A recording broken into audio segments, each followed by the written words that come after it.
Una prima de riesgo que se ha asomado por encima de los 400. Señores, ¿con esta situación nos podemos permitir una campaña electoral de 4 meses? Vamos a ver, es que aquí hay una cosa muy llamativa. Resulta que tenemos los mercados convulsionados y tenemos profesores de teoría económica que están hablando de una posible salida del euro como solución. Estamos hablando de cosas muy graves. Y tenemos un señor que sabe de economía, lo que han dado de sí 2 tardes, que lo que dice es que la culpa son de agentes externos y circunstancias externas, vamos, que él no tiene la culpa. No estamos hablando de culpa, es que estamos hablando de una emergencia nacional, no de las vacaciones de Zapatero si las alarga o no unas horas. El tema es muy grave. El diario de empresas y la ruina continua de autónomos no es que decrezca, es que va increciendo. Y además estoy convencido de que lo peor todavía no ha llegado. A mí me parece que Zapatero es pasado. Zapatero es pasado ya. A mí me preocupa qué le va a pasar a este país en los próximos meses y creo que a muchos españoles que esta noche nos estén viendo les preocupará qué va a pasar si realmente aquella gente que tiene deuda, aquella gente que tiene ahorros, aquella gente que no tiene nada, ¿qué les va a pasar? Y a mí me preocupa eso. Zapatero convocando elecciones, se habla de finales de octubre, de finales de noviembre, un mes de diferencia, el mal está hecho, podemos decir. El tema es el gobierno que entre, en qué circunstancias va a entrar. Y yo creo que tiene 2 problemas. Uno, reactivar la economía, que no es poco, cuando está paralizada, y en eso creo que un cambio de gobierno y algunos síntomas de confianza sí que pueden hacer, pero hay algo que no lo va a hacer solo un cambio de gobierno, que es la deuda española, la deuda per cápita, las cajas y bancos que va a haber que intervenir, los recortes sociales, educativos, sanitarios, de infraestructuras que va a haber que hacer, y eso es lo que a mí me preocupa más. La situación de reactivación, yo creo que es verdad que un nuevo gobierno puede dar un impulso, pero ojo, es que eso tarda un tiempo y aquí hay una lupa puesta. Pero yo, Albert, soy más yo creo que hay otro tema que se está debatiendo, más profundo, que no es un tema de ajustes macroeconómicos o de incentivar. Yo creo que hay un debate, y es lo que se está viviendo en Estados Unidos, sobre el modelo de Estado. La media está en el 9,5 y nosotros estamos en el 21, cuando menos. Ese es el gran crack de este gobierno y la gran herencia de Zapatero, y es su responsabilidad, y por eso se está recortando el estado de bienestar. Ha sido en España, y la responsabilidad es del gobernador del Banco de España y del ministro de Economía de España, que se llama Elena Salgado, que delega esa función que es del gobierno en el gobernador del Banco de España. A mí me parece que en parte estoy de acuerdo con lo que decía Javier, que sí que es verdad que el modelo, la gestión del Estado sí que es una mochila que lleva este país encima. Es una mochila porque no se ha solucionado bien, porque no se gestiona bien. Y voy a poner un ejemplo. El propio sistema de partidos, del funcionamiento de la partitocracia, hace que los cambios o no se produzcan o sean muy lentos. Es decir, cuando una empresa tiene que venderse sucursales, tiene que cerrar sucursales, tiene que agilizar su funcionamiento, suprimir duplicidades, actúa. Aquí no nadie se atreve a decir que un alcalde deje ser alcalde para fusionar un ayuntamiento. Aquí nadie cuestiona las diputaciones. Aquí nadie le dice a un partido que no puede tener 6 televisiones autonómicas y el de al lado 4. O sea, aquí no se produce eso porque los propios partidos y el sistema cerrado impide que haya una esclerosis institucional. Y yo creo que eso es un lastre porque no te permite adaptarte a una crisis. Lo estamos viendo desde 2007, 2008, entre pasillos del Congreso, de los parlamentos autonómicos. Todo el mundo dice que esto es insostenible. Señores, es así. Lo dicen los cargos públicos, pero los partidos son incapaces de asumir. Por tanto, yo creo que una reforma del propio sistema administrativo, una supresión de duplicidades y una reforma profunda democrática también del funcionamiento, creo que puede dar, no es fácil, pero hay que dar un impulso para que no nos pase otra vez lo que nos está pasando ahora, que no funciona el sistema. Es absolutamente inaceptable. O lo que decía Albert, que tenía razón, pero que vamos a empezar porque Cataluña se lo aplique, ¿no? Porque claro, llega el momento de reducir y quitamos gastos de sanidad. Claro. Caramba, pero no quitamos las empezamos embajadas. La casa por el tejado. Señor Rovira. Exacto. Sí, pero es que un dislate. ¿Cuántos aeropuertos? Ahora veíamos aquí unos mensajes de algunos espectadores. ¿Cuántos aeropuertos e infraestructuras infrautilizadas en todas las comunidades se han hecho en estos últimos años? Que son vergonzosas. Somos un país de nuevos ricos que ha hecho aeropuertos que están vacíos. El caso es que ante esta situación son muchos los indignados. Muchos de nosotros estamos indignados y quizás sea el próximo 20 de noviembre cuando tengamos ocasión de expresar esa indignación a través de nuestro voto. ¿Quitarían ustedes una bandera autonómica en una competición nacional? Ahora mismo el sí se encuentra en el entorno del 87% y el no en el entorno del 12, del 13%. Les animo a que sigan llamando, enviando sus mensajes y participando a través de nuestras redes sociales de Facebook y de Twitter en @gato_directo. Les hacemos esta pregunta porque ayer nuestra selección sub-19 de fútbol ganaba el Mundial de su categoría y cuando lo estaban celebrando, uno de los jugadores, Juan Muñiz, asturiano él, se envolvió en una bandera asturiana. El seleccionador nacional, como pueden ver en esas imágenes, Ginés Meléndez, fue rápidamente y le arrebató esa bandera, argumentando que una bandera autonómica no podía robarle el protagonismo a la enseña nacional en una celebración nacional como esa. ¿Ustedes qué hubieran hecho? ¿Hizo bien el seleccionador al retirar esa bandera? ¿No lo hizo? Perfectamente bien. A ver, la enseña nacional une todas las banderas de las autonomías. Yo creo que hay que diferenciar dos cosas. Una, lo que cada uno puede pensar que sea lo idóneo, y respeto lo que dices, lo idóneo sería tal, y otra lo permisible.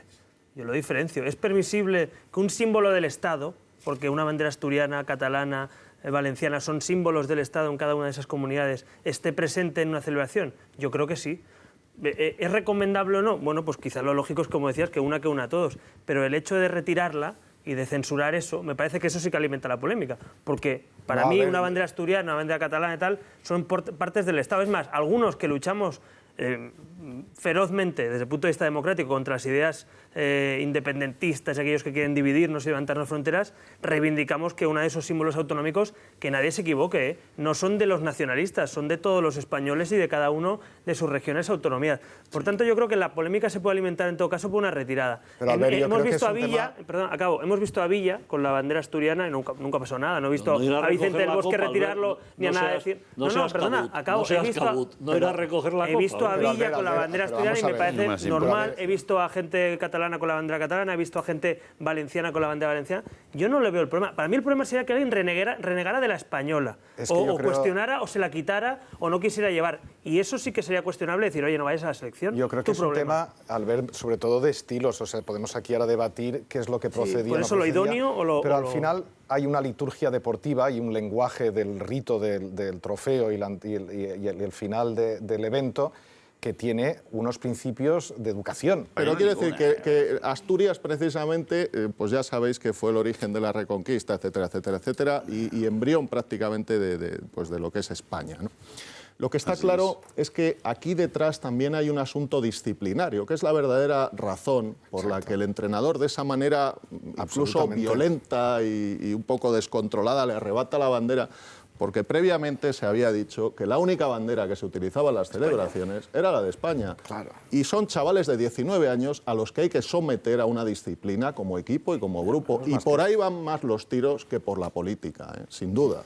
Yo estoy de acuerdo en el debate de fondo, que me parece bastante más interesante. Y yo ahí sí que soy duro en eso. Es decir, oye, ¿quién está fomentando que se cuestione que los participantes de diferentes comunidades participen en la selección española? Los nacionalismos ya se encargan de subvencionar y financiar plataformas para que haga deporte internacional Cataluña o Euskadi o no sé quién. Eso es lo criticable, que hay gente que se está destinando dinero público a fomentar la división. Eso es lo criticable. A partir de ahí, yo digo, desde una visión liberal de alguien que no le gusta la prohibición, ¿me parece lo idóneo? No me lo parece. ¿Me parece la forma en la que lo hace y la manera? Tampoco me parece la mejor. Es decir, me parece que eso alimenta más eso. Ahora, dicho eso, yo vuelvo a recordar, algunos luchamos porque en algunas comunidades autónomas, en los ayuntamientos, estén las tres banderas, la nacional, la autonómica y la local.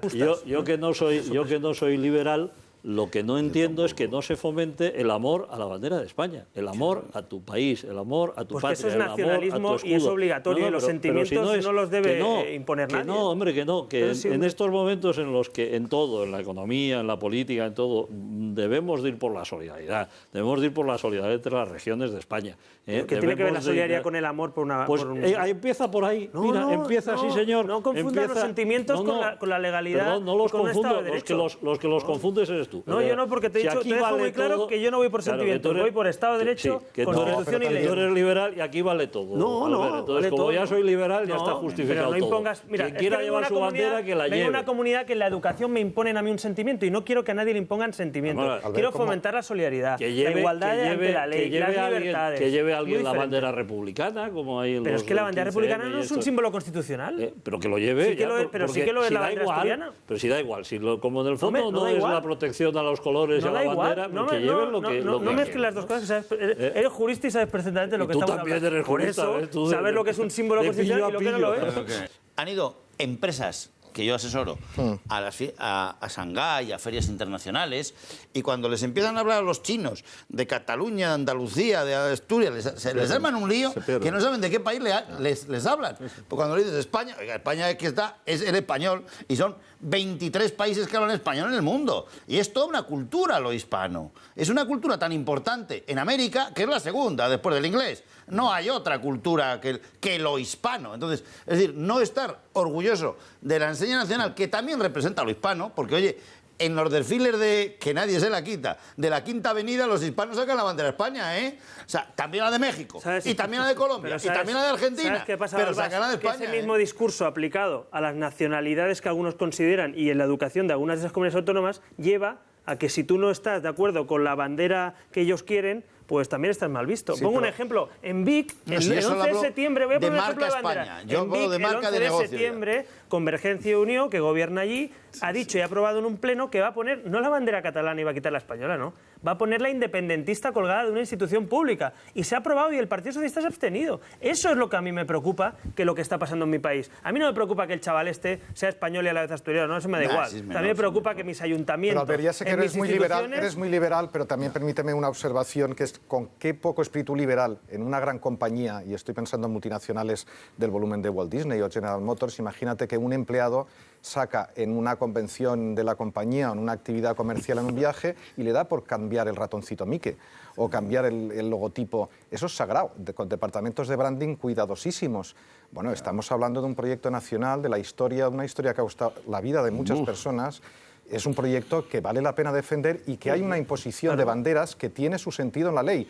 Y hay que imponer la ley, por supuesto que hay que imponer la ley, por muy liberal que seas. Hay una ley que hay que cumplir. No, es que los liberales creemos en la ley. ¿Qué ley se ha infringido aquí? Estamos hablando de idoneidad, no de leyes. En el caso del deporte era un tema de pura educación. Yo veo que era un tema de pura educación. Habláis mucho de amor, pero a ver si criticamos a los ayuntamientos y a los partidos que apoyan a esos partidos. Porque hay partidos que pactan con el PP, con el PSOE. Hay que criticarlo. La anécdota de hoy es de buena educación, punto. Es un debate mucho más simple, este que hemos visto, que el profundo del país. La defensa del imperio de la ley. A mí lo que me llama muy poderosamente la atención es que alguien se sorprenda de que en algunos parlamentos se siente gente que quema la bandera española. Pues hay un montón.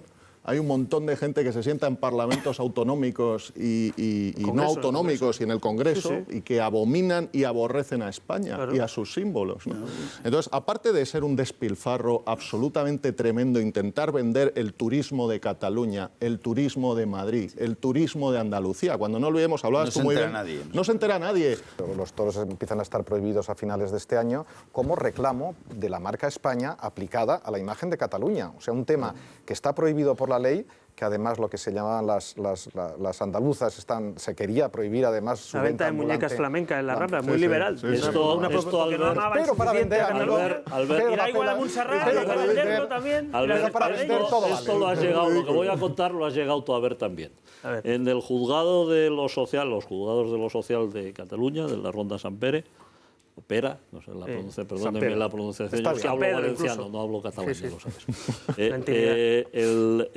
Todos los carteles y todos los avisos y todos estaban en catalán, bueno, están en catalán, todo.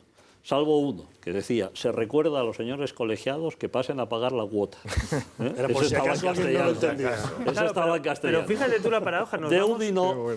Pero fíjate tú, no lo digo porque, claro, algunos como sufrimos eso que es el nacionalismo en nuestras carnes cada día, sabemos la diferencia entre lo que es la Constitución, un estatuto, y lo que es este tipo de tal. Yo he visto en clase, a mí no me lo tienen que explicar, en las clases, en la educación catalana, en muchas escuelas hay un mapa no de Cataluña, ni de las comunidades autónomas, de los països catalans, en la escuela, haciendo una ficción, Valencia, una ficción política. Valencia, tú? No, Valencia, el sur de Francia y parte de Italia, chicos. O sea, y Baleares. Y las Baleares. Y las Islas Baleares. Pero a mí eso, realmente, Grecia, saber que tus hijos van a educarse en eso, eso es lo preocupante. Y ahí es donde está el germen, en la educación, en los medios de comunicación públicos. Este mapa está en el mapa del tiempo de la televisión pública, ¿eh? Cada día, 30 años, ¿eh? Entonces, eso yo creo que es lo que pueden parecer anecdóticas estas cosas, pero quiero recordaros cuando la selección española ganó el Mundial de Fútbol el año pasado, un par de elementos. Xavi, el jugador del Barça, en la celebración entre los aficionados dijo «Viva España», cosa que resultó que encontró enormes críticas en Cataluña, porque un jugador catalán del Barça decía «Viva España». O recordaros, por ejemplo, aquellos jóvenes catalanes que estaban de colonias, de campamentos, y algunos campamentos les denunciamos, prohibían ver los partidos de fútbol para que no jalearan a la selección española. Pueden parecer anécdotas, pero van calando en la educación del país. Eso es muy grave. Es decir, yo digo, esto lo sacamos nosotros a la luz desde Ciudadanos, lo denunciamos y nos llegó de gente incluso en aquel momento cercana al gobierno. Nos dijo, esto es lo que ha pasado. Se prohibió ver la final de la selección española en los campamentos. Y los pobres ya no sé cómo llaman esos campamentos de la Generalitat, y dijeron que no lo podían ver porque no estaba programada esa actividad y tenían que mantenerlo. Una final que la vieron pues 700, 800 millones de espectadores en el mundo. Los campamentos de la FEC. Bueno, pues eso a mí lo que me preocupa es la formación del espíritu nacional, pero es que esa formación del espíritu nacional que existía en su día ahora se ha trasladado a algunas comunidades autónomas, bueno, es que pasa especialmente donde gobierna el nacionalismo. Es mucho peor. Miguel Montes Neiro es actualmente el preso más antiguo de España. Y no es un asesino ni un miembro de la banda terrorista ETA. Eso sí, el etarra que más tiempo ha pasado en la cárcel, José María Sagardui, cumplió hasta 3 años menos que Montes, que aún continúa entre rejas. Entre los delitos de Montes no existe ninguno de sangre. No obstante, el trato ofrecido a etarras con hasta 25 asesinatos a sus espaldas, como Iñaki de Juana Chaos, hace entrever que podría existir una diferencia abismal a la hora de juzgar a estos delincuentes. Así, de Chaos, condenado a casi 3.000 años de prisión, ha cumplido tan solo 18, un caso similar al de su compañero de banda, Antón Troitiño, que salía de la cárcel en abril de este año tras pasar 24 años por hasta 22 asesinatos, apenas 13 meses por cada uno de ellos. Tiene que tener que ver con el delito y tiene que tener que ver con la sentencia por el delito que has cometido, pero una vez condenado tú tienes que cumplir la condena. Pero evidentemente llega un momento en que hay cosas absurdas, pero insisto, es decir, tampoco quiero yo aquí con lo de las banderas distraerme de lo liberales que son los jueces, con los etarras me refiero, es decir, y de lo muy estrictos que son. A mí me parece que justamente, hablando de liberales, deberíamos defender que toda la ley es igual para todos, es un principio básico del liberalismo político. Y en este caso vemos que hay un agravante, porque en este caso no solo no es igual, sino es que el atentado contra el bien jurídico que atenta el etarra no es solo una víctima, no es un preso común. Cuando se dice presos comunes y presos etarras es por algo, es porque atenta contra la sociedad y contra el Estado de Derecho y contra la Constitución. Es decir, hay un agravante en eso, ¿no? Y yo creo que eso aún lo hace más grave, no solo que tenga beneficios, sino debe ser más grave. De hecho, han habido modificaciones del Código Penal que también tienen que ver con esto, es decir, el derecho penal es complejo y a la hora de aplicarse, entre que no se aplique el principio de retroactividad por un lado, entre el concurso de delitos por otro, es decir, no es tan sencillo como bien decías. Pero a mí lo que me parece grave es, primero, que estos señores que atentan no solo contra la víctima que matan o contra su familiar, sino contra una sociedad y un modelo de sociedad, tengan beneficios respecto a presos comunes. Y lo segundo, como bien decías, es que no es solo eso, es que estos señores, los socios de estos señores, lo digo así, que están en los ayuntamientos, que cobran 18 millones de euros, van a cobrar esta legislatura. El otro día estaban en una carta en Astigarraga, me parece que era el pueblo, le enviaba un afectuoso saludo a todos aquellos patriotas vascos que se han perdido estas fiestas por cometer delitos contra esa sociedad. Me parece eso muy grave. Y hoy estaba el diputado general, he leído el diputado general de Guipúzcoa, pidiendo que se le aplique la doctrina anterior a todos los presos etarras para que salgan a la calle. Es decir, el señor que representa a la provincia de Guipúzcoa, escogido en las urnas porque se le ha permitido presentarse, está pidiendo que salgan los etarras a la calle aplicando una doctrina anterior. Eso es lo que tenemos, eso es lo que hablamos volviendo al debate anterior. Eso es lo grave, que esos señores estén al frente de la Diputación de Guipúzcoa. Es muy grave. ¿Qué queremos? ¿Qué resultados queremos de eso? Pues el modelo de sociedad que tenemos. Eso ya son tecnicismos. Lo importante de esta sentencia es que yo creo que por primera vez los jueces se han tomado en serio el papel social, el papel de aldabonazo a la sociedad, que es lo que yo me gustaría destacar. Desgraciadamente ahora en el recurso llegarán y la tirarán abajo o mantendrán lo jurídico y quitarán eso. Esto de la sociedad es una tontería, estos jueces que son unos pesados y todas estas cosas. Yo creo que hay una problemática jurídica que comporta también cierta confusión pública, que es lo que son sentencias firmes de lo que no lo son. Y ese criterio que los jueces adoptan, incluso antes de ser juzgados en primera instancia o en otras, como en este caso la audiencia provincial. El problema es que ese criterio sí que queda en manos del juez, ya no de un sistema penitenciario, del juez que decide pues, si hay alarma social, si hay riesgo de fuga y tal. Y ahí es donde hay o puede haber subjetividad o cierto temor. O sea, a veces también es verdad que la sociedad, ante cierto caso, el caso Millet, ¿no? Por ejemplo, el caso Balato, hombre, este tío ha confesado tanto, a la cárcel. Bueno, tendrá que ser juzgado si veremos si hay recurso o no, y cuando haya sentencia firme ir a la cárcel y ya veremos qué edad tiene y qué beneficios penitenciarios o qué excepciones. Es decir, el sistema es muy complejo y socialmente, cuando se crea una alarma social o una, como en el caso, ejemplarizante, ¿no? Decir, oiga, que le ha robado los impuestos, da la sensación de que no hay justicia, podríamos decir, moral, ¿no? Y en cambio sí que se puede hacer una justicia técnica, ¿no? Podemos decir. Yo creo que ese es un problema a solventar también, quizá en los criterios de dejar fuera, ¿no?, a una persona cuando todavía no tiene una sentencia firme. Parece que da la sensación que los ricos o aquellos que pueden esquivan eso y otros no, ¿no? O sea, ver a Millet o al señor Montull comiéndose a lo mejor una langosta en Menorca este verano, pues a más de uno se le revolverá el estómago. Bueno, no sé, es que han confesado, a ver tal, pero por motivos jurídicos y con la ley en la mano pueden, y el juez ha estimado, porque por edad, por lo que sea, o por la alarma social no hay riesgo y les quita el pasaporte.